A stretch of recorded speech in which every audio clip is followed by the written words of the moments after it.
Время новостей Татарстана на ТНВ. В студии Алексей Калиничев. Здравствуйте. И вот о чем расскажем. Миллионы пойдут лесом. Для Татарстана по 44 миллиона в год планируется на лесопожарную технику. На что именно планируется пускать эти суммы, об этом Рамиль Шайдуллин.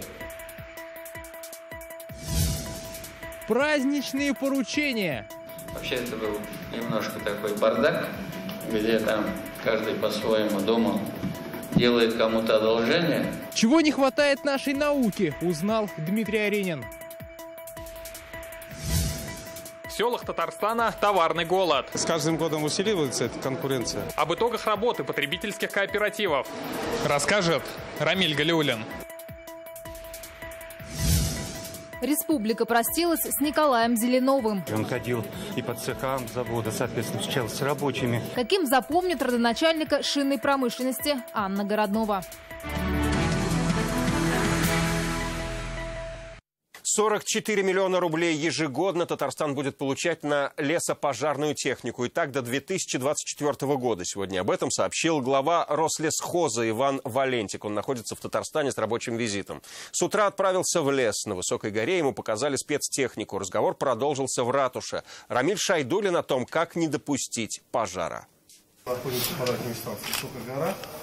Общая площадь обслуживания порядка 150 тысяч гектар. Эта станция одна из самых крупных. Их открывают там, где пожароопасный сезон длится 5 месяцев и больше. Высокогорская – одна из 23 подобных по республике, где за 8 лет не допущено ни одного крупного пожара. В планах обезопасить лес еще больше – построить станции в Нурлате и Нижнекамске. Для Татарстана по 44 миллиона в год планируется на лесопожарную технику.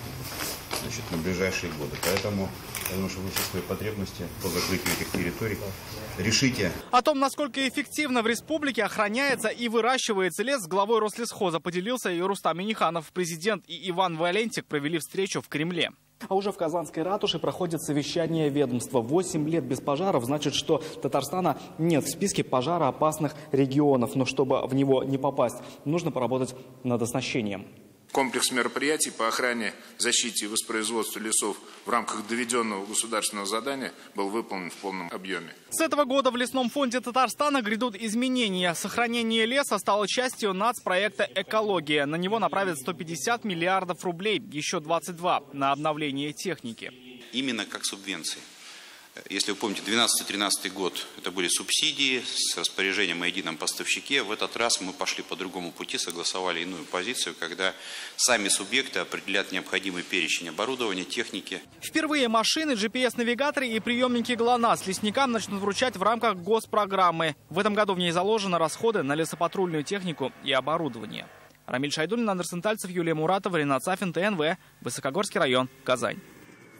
Сегодня в Казани отмечают День российской науки. В КФУ татарстанские вузы представили Рустаму Минниханову свои разработки. В республике есть прорывные проекты, однако общая активность научно-исследовательской работы недостаточно. Есть темы, которые подкашивают у молодежи не то что научную, а просто работу по специальности. Что предлагает, узнал Дмитрий Аренин. Мы делаем компьютерную томографию кости. Далее по этой компьютерной томографии мы делаем 3D-модель. Так молодые ученые КФУ разработали имплантаты нового поколения и запустили целую производственную цепочку с участием предприятий Нижнекамска и Зеленодольска. На выходе изделия мирового уровня. То есть обычные имплантаты уже стараются от них отойти. Чем они лучше? Они лучше тем, что, вот смотрите, сетчатый имплантат, то есть здесь кость будет прорастаться намного быстро и намного лучше. Эти имплантаты уже не требуют извлечения из организма. Сколько лет служит? Всю жизнь, пожизненно.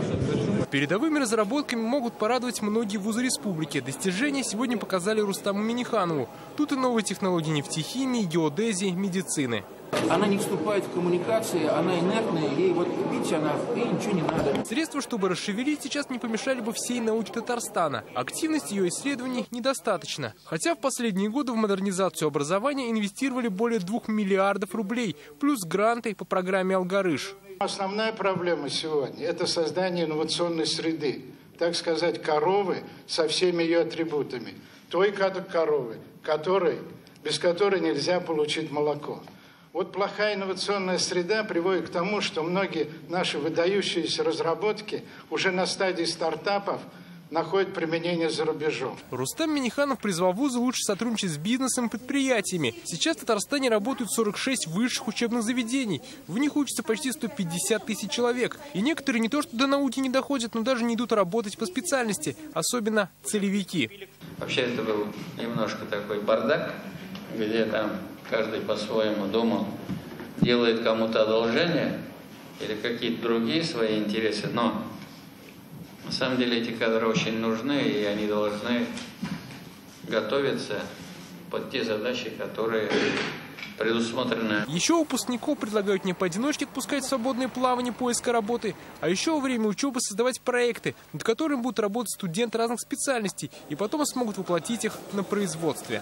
Самое главное, что здесь мы еще найдем и хороший практический эффект, потому что ребята, собравшиеся в такие научные коллективы, они уже им связаны совместными обязательствами, и они остаются на своих территориях и регионах, потому что они уже сформированы в некие такие производственные группы. Также заявили, нужно не только лучше обучать, но и воспитывать студентов. Еще для учащихся не помешали бы дополнительные общежития. Дмитрий Аренин, Данил Филатов, ТНВ, Казань. Они уже внесли свой вклад в развитие татарстанской науки. Сегодня в Казанском Кремле выдающимся ученым Рустам Минниханов вручил государственные премии. В зале нефтяники и сотрудники нефтехимии, всего 16 человек. Кто они, двигатели прогресса? С некоторыми познакомилась Альбина Асылгараева. Сегодня в Казанском Кремле те, кто трудится в нефтяной и нефтехимической промышленности республики. Здесь и производственники, и те, кто работает в лабораториях и институтах. Альфия Сахапова почти 20 лет работает в научном институте. Изобретение, над которым они трудились всей командой, помогло сэкономить нашим нефтяникам 1 миллиард 200 миллионов рублей. Их система отделения воды от нефти внедрена почти на 6 тысячах скважин. В лаборатории сначала в стаканчиках, в пробирках что-то как бы создаем, да, потом на скважинах. И это так даже очень волнительно. Аркадий Дыкман из Петербурга 30 лет сотрудничает с Нижнекамским нефтехимом. Говорит, своей наградой он обязан заводу. Ведь здесь готовы внедрять инновации и идти вперед. Это завод, который очень любит инновации, он все время движется вперед. Тот процесс, который мы внедрили жидкофазный в 2007 году, он лучший процесс получения полиизопренового каучука в мире. Среди отмеченных высокой наградой коллективная работа научных сотрудников Нижнекамского нефтехима и научно-производственного объединения «Еврохим» по переработке отходов нефтехимии. Эта работа не имеет аналогов в мире, и кроме экономического мы видим и безусловный социальный эффект, подчеркнул Рустам Минниханов. Нефтедобыча в общем объеме промышленного производства составляет 22%. Обеспечивает объем отгруженной продукции 623 миллиарда рублей. Добыто в этом году, в 2018 году, 36 миллионов 400 тысяч тонн нефти. Сегодня главный акцент делается на разработке трудноизвлекаемых запасов, добыче сверхвязких нефтей. Гости, встречая в ответном слове, отметили, что между идеей и ее внедрением огромная дистанция. И преодолеть ее помогает поддержка руководства республики. Альбина Асылгараева, Александр Лобанов, ТНВ, Казань. Частные клиники хотят сотрудничать с государством. Сегодня 50 представителей бизнеса пришли на встречу с руководством Минздрава. Главный вопрос – на что могут рассчитывать, заключая договор с государством? Четкого алгоритма нет. Благодаря каким встречам Минздрав сформирует топовые задачи государственно-частного партнерства о соотношении цены и качества? Алия Хайрудинова. Хусам Эль-Шейх 10 лет назад закончил Казанский медуниверситет. Тогда и дал клятву Гиппократа. Результат его успеха – стоматологическая клиника, частная. Он не скрывает, услуги по ОМС не для него. Нормы, что диктуют стандарты обязательного медстрахования, негативно влияют на качество услуг, говорит Хусам. 25-30 минут на осмотр и лечение одного пациента не дает качественный результат. Пациенты, которые приходят через ОМС, проходят лечение через ОМС, они так или иначе ущемляются в правах, потому что если мы будем лечить, допустим, трехканальный зуб, это примерно около, как минимум, 50 минут, если врач очень-очень опытный. Здесь есть и те, кто давно хочет, но не может получить тех самых государственных квот на лечение. Представители частной клиники из Бугульмы не могли договориться с главврачом районной больницы. Вы сначала должны согласовать этот вопрос с руководителем вашего ГАУС. Если он даст согласие, если он вам разрешит, вот тогда вы сможете приобщиться к ОМС. Другой вопрос. Даже при включении услуг частной клиники на иглу ОМС государственные больницы будут просто урезать квоты. На деле все оказалось прозаичнее. Это абсурд. Конечно же нет. Есть четкие критерии подачи документов для вступления в систему обязательного медицинского страхования. Вам не стоит обращать на эти вещи, это решает исключительно Минздрав. Каждая частная клиника может начать сотрудничать с государством и предоставлять услуги по ОМС. Для этого достаточно лишь обратиться в Министерство здравоохранения и написать заявление. Выдавать лицензию или нет, решает именно этот исполнительный орган. Реализация государственно-частного партнерства позволит повысить доступность высокотехнологичной медицинской помощи, говорили на встрече. Главное, чтобы пациенты знали, где можно получить эту самую высокотехнологичную и бесплатную. Поможет территориальный фонд медицинского страхования. У него список клиник, в том числе частных, которые могут оказать помощь пациенту по полису ОМС. Алия Хайрудинова, Вадим Илларионов, ТНВ, Казань. В селах Татарстана товарный голод. На прилавках скудный ассортимент. Такая неожиданная новость сегодня всплыла на итоговом совещании Татпотребсоюза. В некоторых деревнях автолавки ждут по часам, из других же машины возвращаются полные. Как намерены решить продовольственный вопрос на селе, выслушал Рамиль Галюлян. Разного вида печенья, разного вида баурсаки. От такого ассортимента рябит в глазах. Но это не прилавок сельмага. Выставкой открыл сегодня коллегия. Жалил Насреддинов привез хлеб. Развозит он их и по деревням. С каждым годом усиливается эта конкуренция. С одной стороны, это подтягивает, подстегивает, так скажем. Нам приходится работать больше над качеством продукции и над специалистами. Представители кооперативов приехали не только предложить продукцию, но и заявить о проблемах. Наряду с конкуренцией в селах республики товарный дефицит. На прилавках соль, хлеб, спички. А в 50 деревнях и вовсе нет магазинов. Парадоксальная ситуация вокруг Казани. Автолавки возвращаются практически полные. К тем, кто живет рядом с Казанью, продукты привозят либо родственники, либо дети. Таким образом, весь товар автолавок нередко возвращается обратно. В таких селах держать магазин становится экономически невыгодно, говорят в райпо. А в деревне Мельки Алексеевского района автолавки ждут, считая минуты. Магазина там нет, а до города далеко. Чтобы что-то предлагать, сначала нужно научиться продавать, заявили на коллегии. Задача на 2019 – изучить спрос у населения и развивать производство собственной продукции. Мы имеем позитивный, скромный результат, успешный позитивный результат. Последние годы все больше становится востребованным общественное питание, и не зря, наверняка, и 12% сопоставимый рост к прошлому году. Тем не менее, такое сотрудничество власти и кооперации редко где встретишь, говорит федеральный гость Александр Казачков. Видя цифры, которые сегодня прозвучали, кроме радости и уверенности, что в потребительской кооперации республики все будет хорошо, иных впечатлений не создается. Хороший повод поделиться опытом – международный форум кооператоров. Он пройдет в сентябре в Москве. Рамиль Галюлин, Алмаз Зейдинов, ТНВ, Казань. Вы смотрите новости Татарстана, и вот о чем далее. Республика простилась с Николаем Зеленовым. Он ходил и по цехам завода, соответственно, встречался с рабочими. Каким запомнит родоначальника шинной промышленности Анна Городнова. После военных теперь совершает трудовые подвиги. Была стрельба. Я некоторых людей вылез из стрельбы. Как живет бывший афганец в мирное время, Светлана Звонарева.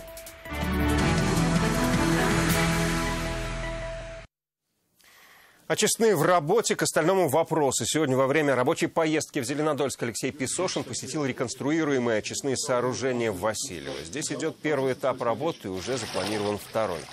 А, например, в Зеленодольской ЦРБ, обратил внимание премьер, до сих пор нельзя провести бактериологические исследования для больных с инфекционными патологиями. Эти и другие вопросы рассмотрели на районной сессии. Из успехов. За год район поднялся на 8 позиций в рейтинге агропромышленного комплекса республики и стал лидером. Необходимо уделить должное внимание молочному животноводству. На сегодня в хозяйствах района суточный надой молока составляет 75 тонн молока. Это среди районов, если сравнивать, 16 место по суточной воловке, 34 по суточному надою на одну корову. Его называли генералом шинной промышленности, учителем и человеком слова. Сегодня Татарстан прощается с Николаем Зеленовым, первым директором шинного завода Нижнекамска. Он поднял его с нуля и вырастил целое поколение заводчан. Каким его запомнят и за что благодарят, об этом далее. Последний путь Николая Зеленова провожает не только ставший родным Нижнекамск, но и вся республика. Сотни человек несут цветы и говорят о личной утрате. Любой шинник, а его, наверное, знают, поскольку Николай Александрович, он же входил в массы. То есть, получается, он не только сидел в кабинете, он ходил и по цехам завода, соответственно, встречался с рабочими. Был самым простым человеком. Мог с любым рабочим наравне разговаривать, выслушать его. Замечательный человек. Вечная память ему. Мальчику в матросской форме бороздить моря и океаны не довелось, но судьба решила, он будет капитаном шинной отрасли. Начинал работать мастером в Воронеже. В 71-м приехал на Каму строить будущий шинный гигант. Под его началом были возведены заводы грузовых и массовых шин, которые комплектовали крупнейшее автомобильное производство страны. Вот мы тебе предлагаем такую должность. Если ты откажешься, мы на тебе ставим крест и забудем про тебя. То есть мое будущее уже было предрешено. К его мнению прислушивались, приходили за советом. Пример трудолюбия и справедливости. Слова соболезнования на панихиде от имени президента и всей республики. Если надо анекдотом, ситуацию исправлял, и нам удавалось завершить успешно переговорный процесс и подписать те документы, которые опять служили нашей республике. Опять служили его заводу, и в нем эта уникальность привлекала многих людей. 27 лет Николай Зеленов стоял у штурвала Нижнекамского шинного производства. Он был не только руководителем, учителем, умевшим сплотить большую команду. Николай Александрович любил Нижнекамск как свою малую родину. И город отвечал ему любовью и уважением тысяч людей за его вклад в развитие Нижнекамска. Сердце родоначальника шинной промышленности остановилось на 87-м году жизни. Он работал до последних дней, возглавлял совет директоров Нижнекамск-шины. Николая Зеленова похоронили на аллее почетных граждан. Первые вот умные говорили, самое главное, ты создал коллектив. Вот что главное. Анна Городнова, Лилия Егорова, Альбина Валеева, ТНВ, Нижнекамск. Потери и у нас. Он всегда оставался за кадром, но четко знал, каким кадр должен быть. Сегодня не стало нашего коллеги, замечательного телеоператора и человека, у которого на все был свой взгляд – Рустема Уразова. Он проработал на телеканале 40 лет и запечатлел тысячи сюжетов. Каким запечатлела его наша память, об этом далее. На телевидении он пришел работать осветителем, но однажды взял в руки камеру и больше с ней не расставался. Снимал все – новости, программы, концерты, спорт. Везде свой взгляд на кадр. Когда Рустам Абы начала работать, даже камеры были другие. Они были очень большие, весили по 200-300 килограмм. И выполнять операторские, творческие задумки было непросто. Очень мало операторов, современных операторов, которые могли бы в то время отработать так же качественно и профессионально. Про него в студии говорили – человек-точность. На него равнялись режиссеры, ведущие и другие операторы. Его отличало неравнодушие. То есть он не приходил, и он не просто отрабатывал, как бы держаться. Он на 100% он работал. Он каждому находил подход. Тонкий психолог, надежный друг и человек дела. И, казалось, не было того, что он не знал. Бывали такие случаи, когда ты вот работаешь в прямом эфире, тебе встречаются незнакомые слова. Ты просто не знаешь произношения этих слов. И вот в это время Рустам Абы всегда нам подсказывал. То есть он был таким эрудированным, образованным, начитанным, просвещенным оператором. Мы с ним долгое время работали вместе. Я ведущим, он студийным оператором. И он, конечно, был профессионал. Всегда он подмечал все детали, всегда говорил, как присесть, что поправить, как сказать. Но не только подмечал, но и сам всегда подавал пример. Он был суперинтеллигентным, его осанка, его внешний вид всегда был безупречным. И он был настолько надежным, спокойным и невозмутимым человеком, что один его вид придавал уверенность в себе. И для ведущего это очень важно. Уверенность он придавал и молодым коллегам. Покажет кадр, найдет ракурс, выровняет баланс. О нем сложно говорить. Он во всех отношениях был положительным. в профессиональном, человеческом. А человеческое качество у него было вообще замечательное. Он порядочный, уважал всех, и его все уважали. А в работе с ним было одно удовольствие работать. Рустама Уразова нет сегодня с нами, но его операторские работы навсегда останутся в нашем фонде. И им будет пользоваться не одно поколение телевизионщиков. Вероника Гайнудинова, Данил Филатов, ТНВ, Казань.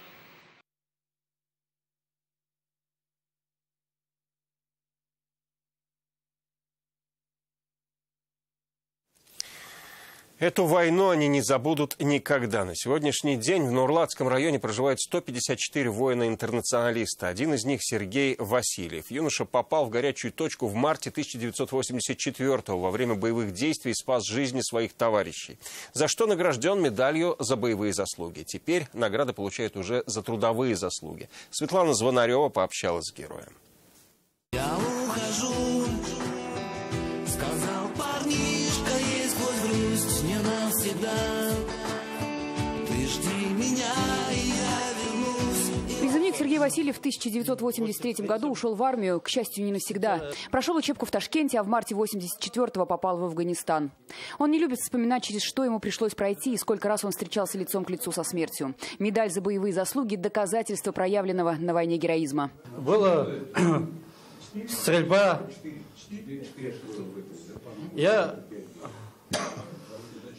Некоторые людей вынес из стрельбы. До армии юноша освоил профессию тракториста. Технику любит с детства. Вот и после службы в автомобильном батальоне по возвращению домой устроился трактористом. Уже 27 лет он машинист экскаватора и на мирном поприще награжден многочисленными почетными грамотами. Но самое главное, по его словам, уважение товарищей. Техника экскаватора, тяжелая работа, но мне нравится. От души на нем я. И живем в мирное время, не было, чтобы в войне. С Сергеем Васильевичем мы уже работаем давно, много лет. Как бы он нам и брат, и отец, как говорится. Вместе все делим, работаем, как бы советуемся. Сегодня бывший афганец, примерный семьянин, любимый папа и дедушка. Говорит, живет, радуясь мирному небу над головой. Светлана Звонарева, Зульфия Галиуллина, Рушать Залялов, ТНВ, Нурлат. Патриотично, современно и необычно. В Казани с гастролями академический ансамбль песни и пляски войск Национальной гвардии России выступает сейчас в БКЗ. Среди зрителей Рустам Минниханов с супругой. И там работает наш корреспондент Альбина. Добрый вечер. Знаменитую кавер-версию песни «Get Lucky» коллектив исполнил уже? Добрый вечер, Алексей. На ваш вопрос я отвечу немного позже, а пока хочу сказать, что именно в эти минуты феерично завершается концерт академического ансамбля песни и пляски войск Национальной гвардии России. Это стало своеобразным завершением турне по Татарстану, которое они провели. Они уже успели выступить в Нижнекамске, Набережных Челнах, и в каждом городе зрителей ждал сюрприз. Сюрприз ждал сегодня и казанцев. Ансамбль исполнил две песни на татарском языке – «Пипе» и «Идель». Как это было, мы поговорили до начала концерта с руководителем ансамбля, народным артистом России Виктором Елисеевым. Вот что он сказал. У нас сегодня заключительный концерт в прекрасном зале в Казани. Это как бы подведение итогов нашего небольшого турне по Татарстану. Я хочу сказать, что у нас самые-самые яркие впечатления остались от общения зрителей. Репертуар у ансамбля очень разнообразный. Они поют и народные песни, и популярные отечественные, и зарубежные. И отвечая на ваш вопрос, Алексей, конечно, они сегодня исполнили тот самый кавер «Get Lucky», который сделал их популярным в интернете и известными по всему миру. Сегодня у них на Ютубе 10 миллионов просмотров. Конечно, сегодня зрители услышали и любимый репертуар, уже классический. Предлагаю послушать.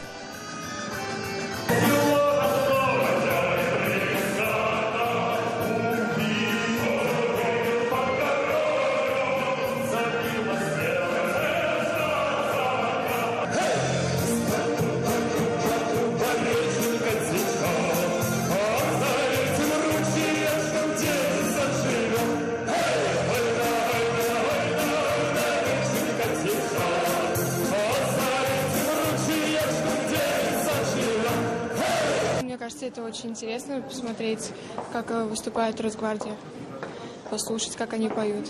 Видели? В телевизоре слышала, мне понравилось. Мне очень нравится, у них красиво они поют, слаженные такие голоса, приятно слушать.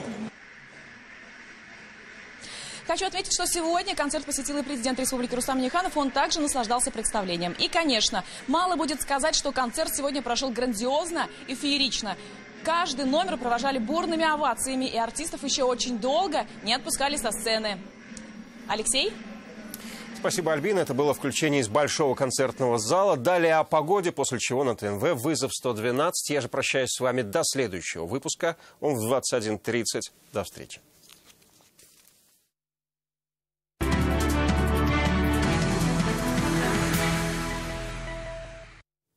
Добрый вечер. Новости спорт на ТНВ, в студии Алмаз Гафиятов. Сборная России по хоккею стартовала на очередном этапе Евротура. Шведские игры начались для нашей команды вынесенной игрой в Ярославле с Финляндией. Наша дружина уже выиграла 2 этапа и лидирует в общем зачете турнира. Сборная Суоми в этом сезоне нам не соперник. На первых 2 этапах были одержаны 2 убедительные победы со счетом 3-0 и 5-0. На шведские игры Илья Воробьев не пригласил проверенных лидеров и собрал экспериментальный состав. Основное время матча завершилось со счетом 2-2. В серии после матчевых буллетов, точнее, были россияне. Завтра играем против сборной Швеции.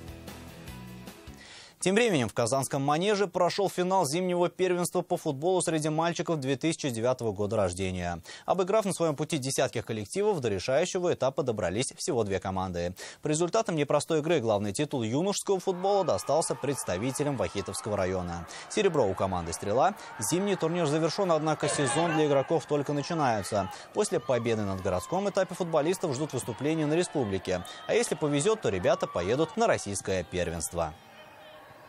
Игра была тяжелая, мы боролись, забивали голы. Соперник был сложный, но мы выиграли его. Мы очень сильно старались, вкладывали свои усилия. Было все хорошо. Мы старались, но не смогли под конец. У нас устали игроки, и мы проиграли. И в завершение к новостям фехтования татарстанские саблисты завоевали бронзу кадетского первенства России. Турнир в эти дни проходит в Казани на площадке Центра бокса и настольного тенниса. В первый соревновательный день были разыграны награды в командных турнирах саблистов. Среди юношей победу одержала сборная Санкт-Петербурга, которая в финале в упорном поединке оказалась сильнее команды Москвы. Бронзовые награды первенства завоевала сборная нашей республики, в состав которой вошли Артур Апаков, Разиль Закиров, Никита Кисин и Сергей Сомов. Во встречах за 3-е место татарстанцы вырвали победу у еще одной сборной Москвы со счетом 45-42. И это все новости спорта к данной минуте. Будьте здоровы, занимайтесь спортом. До свидания.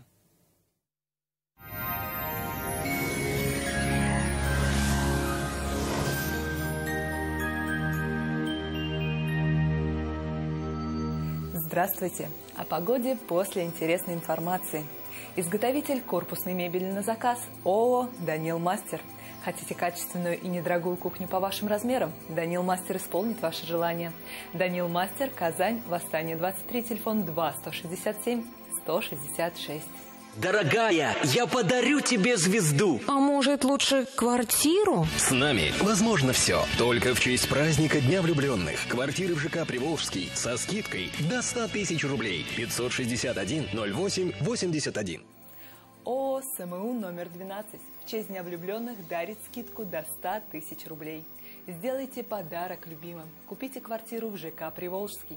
Записывайтесь на просмотр квартир по телефону 561-08-81. Снежный циклон продолжает управлять погодными процессами в республике. Будет облачно, пройдет снег. По данным сервиса Яндекс.Погода, на юго-востоке республики пасмурно и снежно. -6. На северо-востоке Татарстана аналогично, не выше -5. На севере республики не исключены осадки, также -5. На северо-западе Татарстана велика вероятность снега, весь день будет пасмурно. На юго-западе Татарстана небо будет затянуто облаками, там -5. В центре Татарстана пасмурно, не исключены осадки, 5-6 градусов ниже 0. Офтальмологическая клиника «Третий глаз» уже 20 лет помогает людям сохранять зрение. Весь февраль хирургии катаракты 38 тысяч рублей. Лазерная коррекция зрения и хирургическое лечение косоглазия от 16 тысяч рублей за 1 глаз. Клиника «Третий глаз». Мы ясно видим картину дня и предлагаем лучшее. Передовые технологии в современном лечении и диагностике глаукомы и катаракты. Коррекция зрения на уникальном японском оборудовании. Клиника «Третий глаз». 202 202 8. Артрит, артроз, грыжа, операция. Стоп! Никаких крайних мер. При любых заболеваниях позвоночника или суставов сразу же обращайтесь к специалистам клиники «Доктор Ост». Здесь лечат самые сложные заболевания опорно-двигательного аппарата без боли и операций. За ваше здоровье отвечает команда высококлассных врачей, новейшее оборудование и комплексный подход в лечении. Приходите к нам.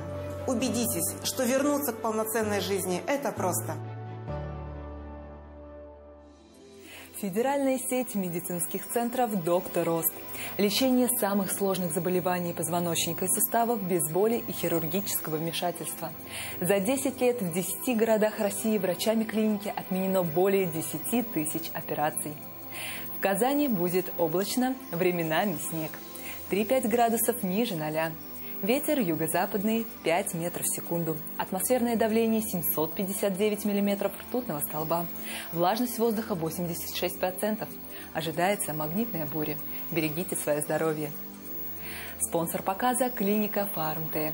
Лечение аденомы и простатита по европейским стандартам, без боли операции на израильском аппарате Термекс. Телефон в Казани 292 66 77. Клиника ФармТ. Радиоволновое лечение аденомы и простатита на израильском аппарате Термекс. Без боли, без операции. 292 66 77.